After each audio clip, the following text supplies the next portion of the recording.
시편 7편은 무죄의 탄원시라고도 합니다. 자신의 무죄함을 하나님께 탄원드리는 시라는 거예요. 그래서 1절부터 2절까지를 보면은 하나님께 구원을 요청하는 내용입니다. 1절, 2절 보면 여호와 내 하나님이여 내가 주께 피하오니 나를 쫓아오는 모든 자들에게서 나를 구원하여 내소서.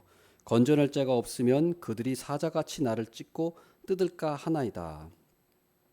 여호와 내 하나님이여 내가 주께 피합니다. 지금 쫓기는 상황입니다. 어떤 상황인지는 몰라요. 그러나 원수들, 대적자들에 의해서 지금 쫓김을 당하고 있어요.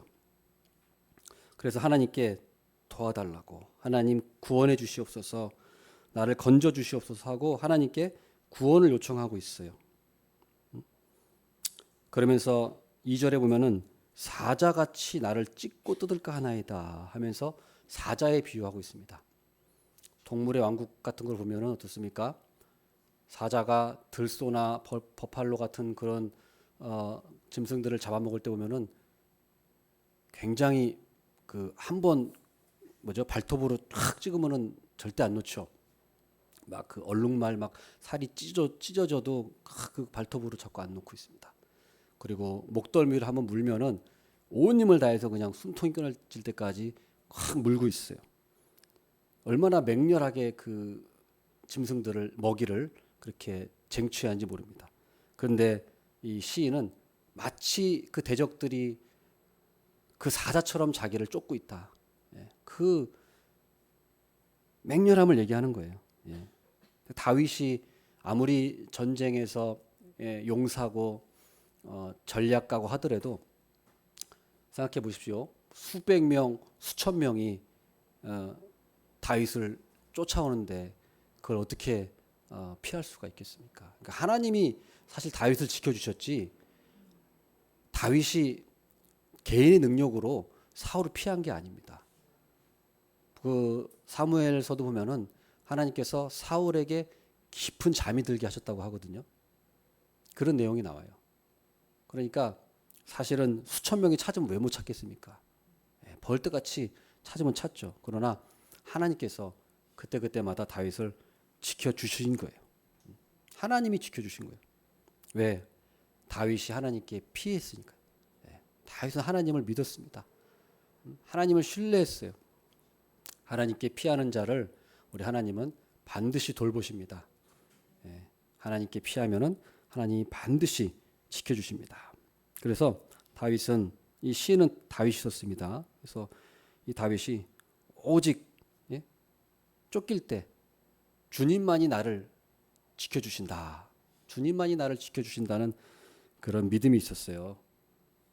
이 믿음이 중요합니다. 우리가 하나님이 나를 지켜주신다는 믿음. 재산이 나를 지켜주지 못합니다. 또 내 능력, 재능, 기술 이게 나를 지켜주지 못해요. 지금 하루가 다르게 변화하는 이 세상에 지금 갖고 있는 기술도 금방 또 뒤집어져서 쓸모없는 기술이 되고 뒤처지는 기술 되는 경우가 얼마나 많습니까? 내 능력이 한때는 돈을 잘 벌었어도 세상이 바뀌어서 또 돈을 못 버는 그런 일이 그냥 하루아침에 일어나는 게 이 세상이에요. 믿을 게 없어요. 믿을 게. 재산이 많다고 믿을 게 없어요. 능력 믿을 게 안 됩니다. 지금. 가족 믿지 못해요. 신뢰할 수 없습니다. 어떻게 될지 몰라요. 가족도. 궁극적으로 우리가 이런 하나님 외에 다른 걸 의지하는 거는 다 우상이에요. 우상. 우상을 의지하는 거예요. 하나님만 의지해야지 하나님 외에는 전부 다 우상이에요. 우상. 그래서 하나님만이 나를 지켜주신다는 그 믿음이 하나님이 기뻐하시는 믿음이에요. 하나님이. 그래서 이 다윗은 그걸 잘했어요. 하나님께 피하는 거. 그래 하나님만이 오직 나를 지켜주시는 분이다 라는 그 분명한 믿음이 있었습니다. 그런 믿음이 우리 모두에게 있기를 바라겠습니다. 그 다음 3절부터 5절까지는 이 시인이 자신의 무죄함을 천명하고 있어요. 자, 3절 5절 보겠습니다. 여호와 내 하나님이여, 내가 이런 일을 행하였거나 내 손에 죄악이 있거나 화친한 자를 악으로 갚았거나 내 대적에게서 까닭 없이 빼앗았거든 원수가 나의 영혼을 쫓아잡아 내 생명을 땅에 짓밟게 하고 내 영광을 먼지 속에 살게 하소서. 그러니까 만약에 내가 내 손에 죄악이 있거나 또 화친한 자를 내가 악으로 갚았거나 대적에게서 내가 까닭 없이 그걸 빼앗았거나 하면 원수가 나를 잡아서 내 생명을 땅에 짓밟아도 전 좋습니다. 그만큼 다윗은 자신이 무죄함을 천명한 거예요. 저는 죄가 없습니다. 무죄합니다. 그러나 이 무죄한 다윗에게 사울 왕은 어떻습니까? 온갖 누명을 다 씌웠어요. 예. 온갖 누명을 다 씌웠습니다. 다윗이 짓지도 않은 죄, 나라를 혼란케 했다. 예? 나라를 시끄럽게 했다. 또 적과 내통해서 이 이스라엘을 전복시키려고 한다. 또 왕위를 탐내서 반역을 모의하고 있다. 이런 내용들을 온갖 이 것들을 다 뒤집어 씌워가지고 이 다윗을 올가매려고 한 거, 잡으려고 한 거예요. 예, 다윗을 잡으려고 한 거예요. 예, 다윗에게 없는 죄를. 예? 그러니까 온갖 누명을 씌워가지고 다윗을 체포하라고 명령을 한 거예요. 그러나 다윗은 어떻습니까? 자신의 양심에 거리낌이 없다고 그랬어요. 예. 자신은 자기의 양심에도 나는 거리끼는 것이 없다. 예. 이게 중요한 거예요. 우리가 내 양심에 거리낌이 있는가 없는가. 예? 무슨 일을 할 때 우리가 일단은 내 양심이 중요해요. 내 양심. 내 양심이 거리낌이 있으면 안 되는 거예요. 그래야 우리가 하나님 앞에 이렇게 호소할 수 있어요. 예. 그렇죠? 세상 재판에서는 억울하게 나왔어도 내 양심이 거리끼지 않다면 우리가 하나님께 우리가 그것을 가지고 나아갈 수 있는 거죠. 내 양심을 가지고 하나님께 호소할 수 있는 거예요. 다윗은 양심에 거리낌이 없었습니다. 사울을 죽일 기회가 2번이나 있었어요. 사울을 죽일 기회가. 그럼에도 불구하고 겉옷만 배에서 나왔죠. 그 다음 또 2번째는 또 죽일 기회가 절호의 기회가 있었는데 옆에 있는 그 부하가 자기가 죽이겠다고까지 얘기했는데 그러지 마라. 그러면서 창과 물병을 가지고 나왔어요. 예? 이게 뭐예요? 자기가 무죄하다는 것을 증명하는 거예요. 다윗 스스로. 그래서 양심에 우리가 거리낌이 없다면 됩니다. 그럼 되는 거예요. 일이 뭐 어떻게 세상에서 판결이 났고 판단이 됐든 그게 중요한 게 아니에요. 하나님은 그걸 보지 않으세요. 하나님은 우리의 마음을 살피신단 말이에요. 정말로 네 양심에 거리낌이 있느냐 없느냐. 세상 재판에서 이겼어도 양심에 거리끼는 사람은 하나님이 그걸 보시는 거예요. 그러나 우리 하나님은 우리의 양심을 보시고 그렇기 때문에 우리가 살펴야 될 것은 나의 양심이 거리끼는 것이 있는가 없느냐. 하나님은 그것을 보신다는 거죠. 제가 부목사 시절에 참 힘들었던 시절이 있었어요. 담임 목사님과 그런 어떤 관계 속에서 저는 그때도 그렇고 지금도 그렇고 제 양심에 거리낌이 없습니다. 저는 부목사로서 양심에 거리끼는 짓을 하지 않았어요. 저는 담임 목사님을 잘 도와서 교회를 세우고 담임 목사님을 잘 돕고자 하는 그 마음이었어요. 그러나 담임 목사님은 오해를 하시더라고요. 그래서 제 설교를 트집 잡고 설교 내용이 이렇고 저렇고 설교할 때 뭐 형식이 이렇고 저렇고 이런 거를 온갖 걸 잡아가지고 트집을 잡더라고요. 성도님들이 제 설교에 반응이 좋고 막 그렇게 하고 막 설교 듣고서 은혜 받았다는 말을 많이 하시니까 담임 목사님이 좀 시기 질투를 하는 것 같았어요. 그래서 온갖 그 트집을 잡아가지고 결국에는 설교를 안 시키더라고요. 그런 일도 있었어요. 심지어는 성도님들하고 차도 마시지 말고 밥도 먹지 마라. 저는 부목사로서 우리 성도님들의 저도 뭐 이렇게 인생을 뭐 깊게 경험하지는 못했습니다만은 목회를 하고 또 인생을 살면 살수록 인생의 고달픔과 성도님들의 그 참 힘든 생활을 조금이나마 제가 느끼게 됐어요. 그래서 교회 오면 성도님들 조금이라도 차라도 제가 좀 타서 드리고 커피라도 타서 드리고 그랬거든요. 권사님은 어떤 권사님은 너무 좋아하셔서 목사님한테 커피 타 먹는 건 처음이라고 하면서 좋아하시고 막 그랬어요. 저는 목사라 그래가지고 막 거들먹거리기 싫었고 성도님들하고 좀 이렇게 스스럼 없이 이렇게 관계를 맺고 싶어서 그랬는데 그걸 또 오해를 하더라고요. 그래서 성도들하고 차도 마시지 마라, 밥도 같이 먹지 말고 심지어 말도 섞지 말아라고 표현하더라고요. 참 표현도 말도 섞지 말라고 그렇게 표현을 했어요. 그래서 참 그런 일들을 겪었는데 이것은 어떻게 보면은 그분의 어떤 그 자격지심 같더라고요. 자격지심 같았어요. 뭔가 자신에 대해서 뭔가 핸디캡이 많으니까 조금만 뭘 해도 다 걸리는 거예요. 그래서 그랬던 적이 있었어요. 저는 그러나 그 목사님한테도 제가 말씀드렸지만 저의 양심은 그렇지 않습니다. 제가 무슨 뭐 인기를 얻으려고, 제가 뭐 성도님들을 뭐 가로채려고 그런 것이 아니라 저는 양심에 거리낌이 없습니다. 저는 그 목사님한테도 제가 분명히 얘기했어요. 오해하지 마시라고요. 그래서 나중에 그 교회를 그만두고 우연히 식당에 어떤 그 외부의 식당에서 그 교회 권사님들을 만났어요. 제가 우연하게. 그 권사님들이 저는 사실 모른 척 하려고 했어요.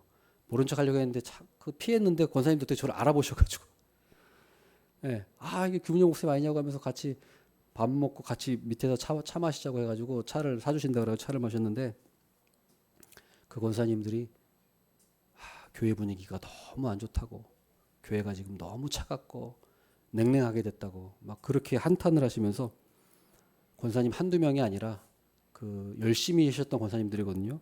그런데 그렇게 교회를 생각하시고 열심히 뭐 교회 막 맨날 토요일이면 청소도 하시고 그러신 분들이었어요. 근데 그렇게 말하시는 걸 보면서 참 그렇구나 제가 생각을 하게 된 적이 있었습니다. 여러분, 우리가 중요한 것은 우리가 사람의 평가가 아닙니다. 중요한 것은 우리가 하나님 앞에 내가 무슨 마음으로 했느냐, 어떤 마음과 양심에 거리낌이 있느냐 없느냐, 하나님은 그걸 보신다는 거예요.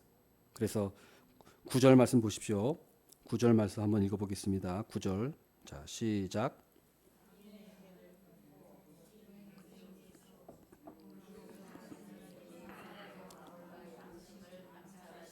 자, 보세요.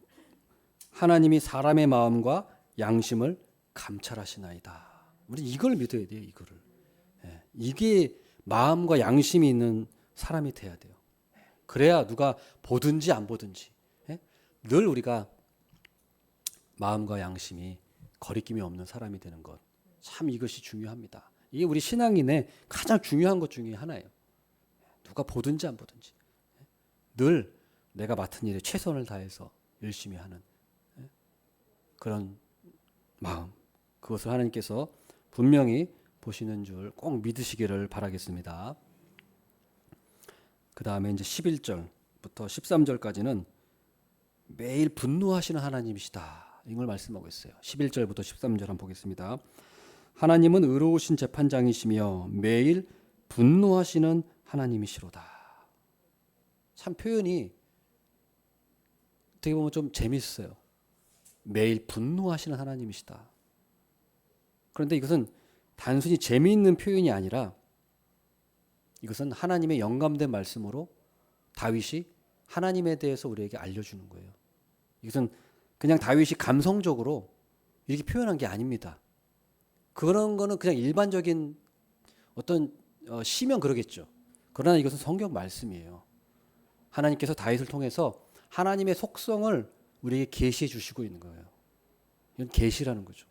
그래서 매일 분노하신 하나님이시라는 것이 그냥 다윗의 감정에서 나온 말이 아닙니다. 하나님은 정말로 매일 분노하시는 하나님이시라는 거예요. 왜요? 하나님은 의로우신 재판장이시기 때문에. 이 말은 뭡니까? 하나님은 매일매일 재판을 하고 계세요. 의와 악을 가르신단 말이에요. 하나님은 쉬지 않고 계세요. 매일매일 재판석에 앉으셔서 죄와 악, 죄악과 선악, 선의, 죄악과 의를 구분하시면서 판결을 내리시고 계신다는 거예요. 이 세상에서는 참 우리가 억울한 일이 많죠. 위전무죄, 무전유죄. 또 억울한 일이 뭐 TV 틀면은 매일 나옵니다. 화병 걸린 사람, 뭐 우울증에 걸린 사람, 또 뭐 심지어 자살하는 사람. 하여튼 세상에서는 억울한 일이 참 차고 넘쳐요. 얼마나 많은지 모르겠어요. 억울한 일 당한 사람들이 그렇게 많아요. 지금도 뭐 세상이 뭐 아무리 발전하고 발달해도 이렇게 세상에 억울한 사람들이 늘 많이 있는 거예요. 그런데 하나님은 그렇지 않다는 거예요. 하나님은 의로우신 재판장이에요. 의로우신 재판장. 그래서 악에 대해서 매일 분노하고 계신다. 하나님은 쉬지 않고 계세요. 지금 당장 어떤 처벌을 내리시지 않는다고 해서 하나님이 지금 아무 일도 안 하고 계시네? 그게 아니라는 거예요. 하나님은 세상의 판결은 불완전해요. 사람이 하는 거기 때문에 어쩔 수가 없어요. 사람이 하는 거라 완전할 수가 없어요. 그러나 우리 하나님은 하나님이시기 때문에 완전한 재판을 하신다는 거예요. 그 요즘에도 재판장이 뭐 몇만 페이지 기록을 받냐 안 받냐 그것 때문에 세상에서도 지금 막 시끄럽지 않습니까? 재판장이 어떻게 몇만 기록되는 거 보지도 않고서 재판해가지고 뭐 했냐 그러면서 그게 사실인지 아닌지 막 따지고 막 그래서 그죠? 그런 일들로 인해서 지금도 그렇잖아요. 세상이. 그러나 우리 하나님은 다 들여다보시고 심지어 사람의 마음까지도 양심까지도 살피셔서 판결하신다는 거예요. 하나님께서는. 그래서 하나님은 완벽하게 판단하신다. 그래서 악에 대해서 특히 하나님은 분노하고 계신다고 말씀하고 있어요. 매일 분노하신다. 그래서 우리가 그걸 믿어야 돼요. 하나님이 지금 아무 일도 안 하시는 것이 아닙니다. 하나님은 준비하고 계세요. 더 큰 심판, 더 무시무시한 심판을 하나님은 지금 준비하고 계신다는 거예요. 그래서 12절에 뭐라고 합니까? 그걸 잘 표현해 주고 있어요. 12절에 사람이 회개하지 아니하면 그가 그의 칼을 가시며 그의 활을 이미 당기어 예비하셨도다. 죽일 도구를 또한 예비하시며 그가 만든 화살은 불화살들이로다. 하나님이 칼을 갈고 계시는 거예요. 여러분 뭐 우리가 망나니가 사람 목을 칠 때 칼을 갈잖아요. 그러면 죽이기 전에 칼을 촥 가는데 그 칼을 갈고 있다 그래가지고 망나니가 아무 일도 안 하고 있는 건가요? 아니지 않습니까? 망나니는 지금 확실한 심판을 더 무시무시한 그 심판을 준비하기 위해서 준비하고 있는 거였어요. 우리 하나님도 지금 아무것도 안 하고 있는 것이 아니에요. 지금 처벌을 지금 당장 내리시지 않는다고 해서 하나님이 아무것도 안 하고 계시네? 그렇게 생각하면 안 된다는 거예요. 하나님은 칼을 갈고 계신다는 거예요. 칼을 갈고 계신다. 더 큰 벌을 준비하고 계세요. 그래서 하나님은 쉬지 않고 지금 심판을 준비하고 계신다. 칼을 갈고 계시고 또 화살도 어떻게 해요? 이미 당겨서 예비하고 있다. 이걸 우리가 생각해야 돼요. 그렇죠. 활도 갑자기 쏘지 않죠. 이렇게 다 화살 먹이고 준비했다가 탁 놓는단 말이죠. 그런 준비 과정이 있지 않습니까? 그래서 우리는 이 사실을 믿어야 돼요. 그걸 믿으면 됩니다. 이 사실을. 하나님은 지금 아무 일도 하고 계시지 않은 것이 아니라 하나님은 지금 심판, 정말 무시무시한 심판, 돌이킬 수 없는 심판을 지금 준비하고 계시는구나. 칼을 갈고 계시구나. 활을 지금 예비하시고 불화살을 지금 준비하고 계시는구나 라고 우리가 믿어야 합니다. 믿으면 돼요. 그것을. 그 다음 14절부터 16절까지는 악의 부메랑에 대해서 얘기하고 있어요. 14절 보면 악인이 죄악을 낳으며 재앙을 베어 거짓을 낳았도다. 일단은 악인이라고 하는 것은 보세요. 늘 생산하는 게 죄악을 생산하고 재앙을 생산하고 그다음 거짓을 생산하는 거예요. 악인이라고 하는 것은 밤낮 죄질 생각만 하는 거예요. 자기 탐욕을 채우려고 어떻게 하면 조금 더 자기 탐욕을 채우고 자기 잘못을 감출까. 밤낮 그 궁리만 해서 악인이 하는 거는 늘 죄악을 낳고 재앙을 낳고 거짓말하는 거예요. 숨 쉬는 것까지 다 그냥 온통 거짓말이고 뭐 죄악이고 온통 죄 짓는 것뿐이에요.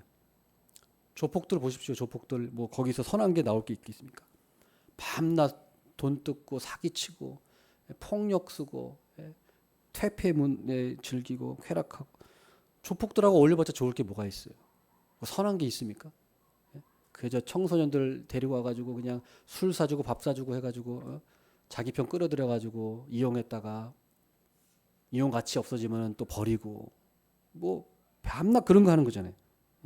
밤낮 죄질 궁리하고 그러는 거예요. 맨날 거짓말이나 하고 사기나 치고 그 악인도 바로 그렇다는 거예요. 악인도. 악인의 모습이 그래요. 그런데 하나님께서 어떻게 그러면은 이 악인들을 심판하시느냐? 15절, 16절에 나와 있어요. 그가 웅덩이를 파 만들며 제가 만든 함정에 빠졌도다. 그의 재앙은 자기 머리로 돌아가고 그의 포악은 자기 정수리에 내리리로다. 참 재밌는 거예요. 이게 하나님께서 어떻게 하시는가? 이 악인들, 이 사람들 억울하게 하고 다윗을 억울하게 하고 막 누명 씌우고 온갖 거짓말로 그 사람을 죽이려고 하고 온갖 말하는 것마다 전부 다 그냥 거짓말들, 거짓 증언들 이렇게 하는 이 악인들 하나님께서 어떻게 하시는가? 마지막 때 하나님이 확실하게 심판 내리시지만 이 세상에서는 자기 웅덩이에 자기가 빠지게 하신다고 하셨어요. 보세요. 17, 15절에 자기가 만든 웅덩이에 자기가 파서 판 웅덩이에 자기 발이 빠지게 만드는 거예요. 자기가 온갖 그냥 뭐 밤낮 머리 써가지고 말이죠. 계략 써가지고 어떻게 하면은 저거 넘어뜨릴까. 덫을 만들고 웅덩이를 파고 그래봤자 결국은 그게 자기가 거기에 걸린다는 거예요. 자기가. 그러니까 우리가 걱정할 게 없어요. 우리가 하나님은 그렇게 역사하시는 겁니다. 하만도 그렇게 됐잖아요. 모르드게를 장대에 달려고 장대를 딱 세워놨는데 모르드게가 달리는 게 아니라 자기가 달리잖아요. 거기에. 하나님 그렇게 역사하시는 거예요. 그러니까 우리가 악인들이 밤낮 머리 맞대가지고 계략 쓰고 온갖 수단을 동원하고 뭐 온갖 인맥을 동원해가지고 뭐 어떻게 손을 써보겠다? 전혀 두려워할 게 없습니다. 그거 해봤자 자기 꾀에 자기가 걸려지게 돼 있어요. 자기가 더 큰 화를 당하는 거예요. 우리가 절대로 우리가 그거에 대해서 두려워하지 않습니다. 우리 하나님께서 다 하시는 거예요. 자기 그 재앙이 자기 머리로 돌아가고 그의 포악은 자기 정수리에 내리로다. 그래서 스스로 자멸하게 돼 있어요. 가만 놔둬도 자기들이 뭘 계략을 꾸미든 말든 자기들이 알아서 하나님께서 멸망시키도록 하나님께서 그냥 스스로 그냥 없어지게 만든다는 거예요. 스스로. 우리가 이 사실을 꼭 기억하기를 원합니다. 마지막으로 17절에 내가 여호와께 그의 의를 따라 감사하며 지존하신 여호와의 이름을 찬양하리로다. 마지막으로는 이 시인은 하나님께 감사하고 있어요. 내가 그의 여호와께서 그의 의를 따라 감사한다. 하나님은 의로우신 분이니까, 의로우신 재판장이시니까 하나님께서 하나님의 의로우신 속성대로 판단하실 것을 믿으면 됩니다. 하나님 의로우신 분이세요. 지금 당장 뭐가 처벌이 안 이루어진다고 해가지고 걱정할 필요 없습니다. 우리 하나님은 준비하고 계십니다. 하나님은 준비하고 계세요. 더 큰 심판을 준비하고 계시고, 하나님은 자기들의 그 원수들, 그 악인들의 꾀에 자기들이 빠지게 만드십니다. 그러니까 이걸 믿으면 돼요. 이걸 믿으면 하나님은 매일 분노하신다고 했어요. 악인들에 대해서 분노하시고 판결을 내리고 계세요. 그러니까 여러분, 우리 하나님은 아무 일도 안 하고 계신 것이 아닙니다. 하나님은 오늘 말씀을 통해서 봐라, 내가 칼을 갈고 있고 내가 매일 분노하고 있다. 악인에 대해서 매일매일 내가 그 사람의 양심까지 내가 파악해서 판결을 내리고 있다는 것, 기록해두고 있다는 것을 우리가 꼭 믿어야 합니다. 이거 믿으면 우리가 걱정이 없어요. 그럼 우리는 뭐 하면 됩니까? 이제 우리는 그의 의를 따라 감사할 수 있는 거예요. 감사합니다, 주님. 지존하신 여호와의 이름을 찬양하리로다. 우리는 우리의 힘과 능력으로 하나님이 우리를 건져주시는 것이 아니라 하나님의 은혜로, 하나님의 의를 따라서 우리를 구원해 주시고 우리를 건져주십니다. 하나님께 우리가 드릴 것은 그 은혜를 감사하고 찬양하는 것, 우리가 그러면 됩니다. 하나님 감사합니다. 하나님 찬양합니다. 온 마음을 다해서 의로우신 하나님을 경배합니다. 얼마나 좋습니까? 의로우신 재판장이 계신데 우리가 그분의 심판을 믿고 우리 하나님을 감사하며 찬양하는 우리 모두가 되시기를 바라겠습니다. 기도하겠습니다. 하나님 아버지,